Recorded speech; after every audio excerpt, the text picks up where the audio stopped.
केजरीवाल साहब हो, शरद पवार जी हो, उद्धव ठाकरे जी हो, राहुल गांधी जी हो, इतनी बड़ी न्याय यात्रा उन्होंने निकाली।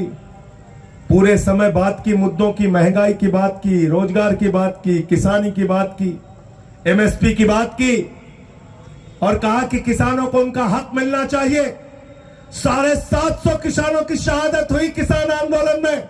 मैं उस समय पार्लियामेंट में था, मैंने माइक तोड़ दिया जब काला कानून आया।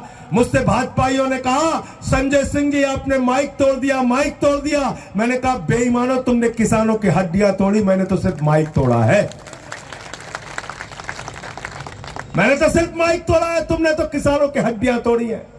अपने ही देश में अन्नदाताओं के साथ दुश्मनों जैसा व्यवहार, अपने ही देश में उनके सामने कीले गाड़ दी तुमने, अपने ही देश में उनके ऊपर पानी की बौछारें की, उनको लाठियों से पिटवाया, उनके ऊपर आंसू गैस के गोले छोड़े।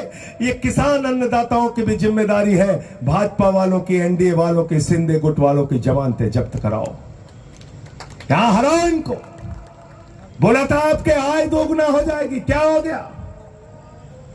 कहते हैं कैसे आ गए, कैसे दिल्ली आ गए किसान, कैसे दिल्ली आ गए किसान।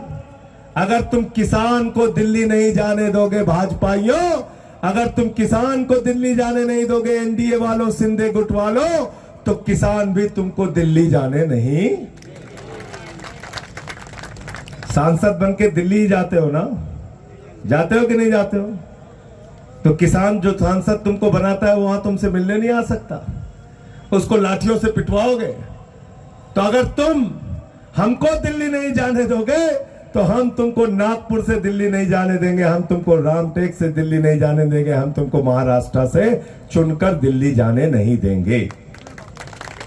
144 भी लगाते हैं।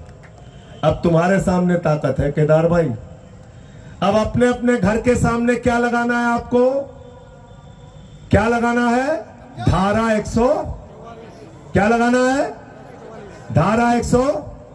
सिंधे गुट का कोई कैंडिडेट प्रचार के लिए हमारे सामने, घर के सामने नहीं आएगा। हमारे घर के सामने सिंधे गुट के लिए, बीजेपी के लिए, एनडीए के लिए धारा 100 क्या लगी है? 144। 144 लगा देना। इंडस्ट्री को बर्बाद कर दिया, मजदूरों को बर्बाद कर दिया, सारे देश के उद्योग को खत्म करने का काम ये सरकार कर रही है। ये काम करने के लिए नहीं आई है, ये झगड़ा कराने के लिए मोदी जी की सरकार आई है। मैं तो बीजेपी का नाम कहता हूं भारतीय झगड़ा पार्टी। क्या नाम है इनका? भारतीय झगड़ा फैलाने वाली पार्टी। दो आदमी शांति से रह रहे, उनके यहां झगड़ा करा दो। पति पत्नी आराम से रह रहे, घर में जाओ वहां झगड़ा करा दो। मोहल्ले में शांति है, वहां जाओ वहां झगड़ा करा दो। गांव में शांति है, वहां झगड़ा करा दो। झगड़ा पार्टी है। अंत में सिर्फ एक बात कहना चाहता हूं, थोड़ा इनसे और भी सावधान रहना। कोरोना से पहले हमारे यूपी में चुनाव था। कई बार ये लोग ऐसी बातें बोल देते हैं जो देश के लिए संकट बन जाती है। उद्धव ठाकरे जी कहते हैं हम गांव गांव में स्कूल बनाएंगे, अस्पताल बनाएंगे। शरद पवार जी कहते हैं हम खेती किसानी का काम बढ़ाएंगे, स्कूल बनाएंगे, अस्पताल बनाएंगे। राहुल गांधी कांग्रेस पार्टी का प्रचार है हम नौजवानों को मजबूत करेंगे, सशक्त करेंगे, स्कूल बनाएंगे, अस्पताल बनाएंगे, शिक्षा देंगे। केजरीवाल जी कहते हैं हम मोहल्ला क्लिनिक बनाएंगे, बिजली फ्री देंगे, पानी फ्री देंगे, हम स्कूल बनवाएंगे, अस्पताल बनवाएंगे। और भाजपा वाले क्या कहते हैं? मोदी जी क्या कहते हैं?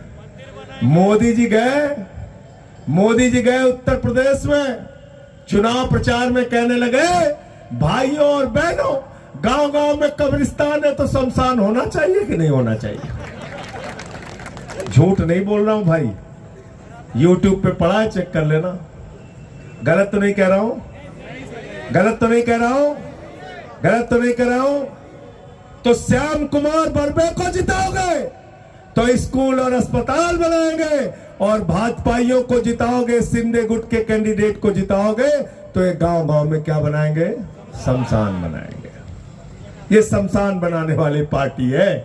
ये आपके बच्चों की तरक्की नहीं कर सकते, आपके चेहरे पे मुस्कान नहीं ला सकते।